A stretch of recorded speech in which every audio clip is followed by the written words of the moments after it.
You are listening to Larry Conners, USA.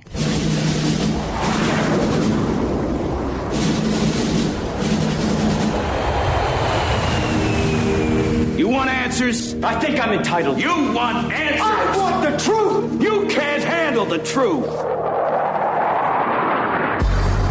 This is Larry Conners USA. Larry Conners USA. I woke up this morning, got myself a gun. Mama always said I'd be the chosen one. Jury find the defendant Kyle H. Rittenhouse not guilty. As to the second count of the information, Richard McGinnis, we the jury find the defendant Kyle H. Rittenhouse not guilty. As to the third count of the information, unknown male, we the jury find the defendant Kyle H. Rittenhouse not guilty. As to the fourth count of the information, Anthony Huber, we the jury find the defendant Kyle H. Rittenhouse not guilty. As to the fifth count of the information, Gage Grosskreutz, we the jury find the defendant Kyle H. Rittenhouse not guilty. That is the verdict and the final verdict, and the trial is over for Kyle Rittenhouse. The verdict delivered just after 12:10 local time.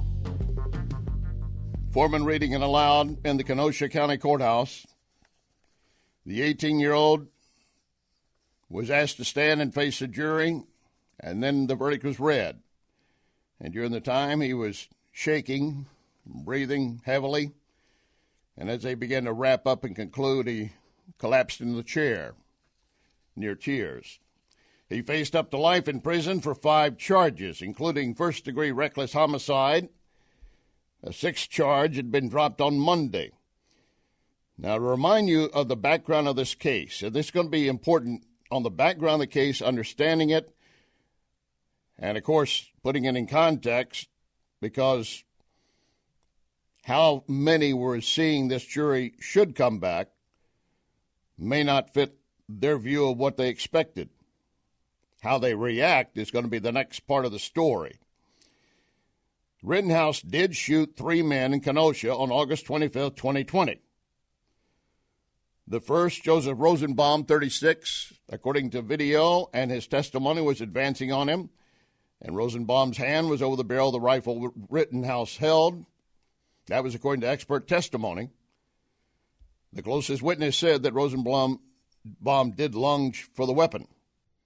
Rittenhouse began running towards law enforcement officers, but was attacked by several, including Anthony Huber, 26, who struck Rittenhouse's head with a skateboard. Rittenhouse shot him. A third man was pointing a handgun at Rittenhouse when he was fired on.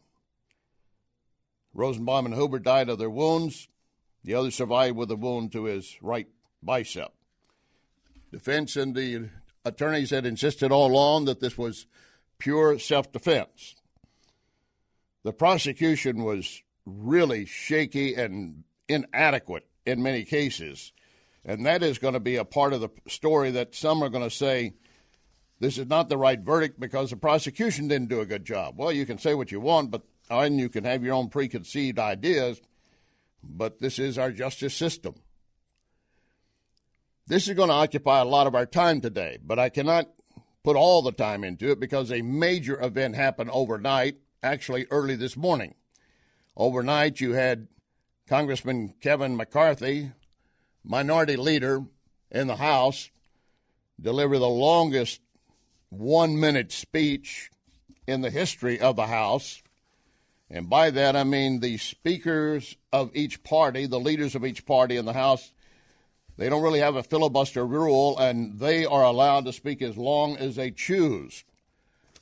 And for for McCarthy, it was basically to employ the magic minute House floor procedure, which would allow him to speak as long as he wanted. Pelosi had the same option and has used it in the past. But McCarthy broke her record by going 8 hours plus last night into this early morning. What he did do is force a delay on the massive Build Back Better Act pushed by President Biden and progressives. It just delayed it. It didn't stop it. Early this morning, as they rejoin, House Speaker called for the vote, and despite McCarthy's 8-hour, 42-minute speech, which did break Pelosi's 8-hour record previously, for what it's worth, it was passed. This legislation is a massive expansion of social welfare and climate change programs. In fact, the Congressional Budget Office, the CBO, which Biden often praised for helping decide if a bill is worthy or not, found it would add $750 billion to the deficit over 5 years.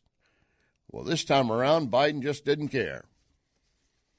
Biden, by the way, earlier this morning was undergoing surgery, and while he's colonoscopy, and during that time, power was transferred to VP Harris. We'll pick up the rest of all of these stories. We've got a lot to cover over the next 2 hours. Lock and load. Ready on the right.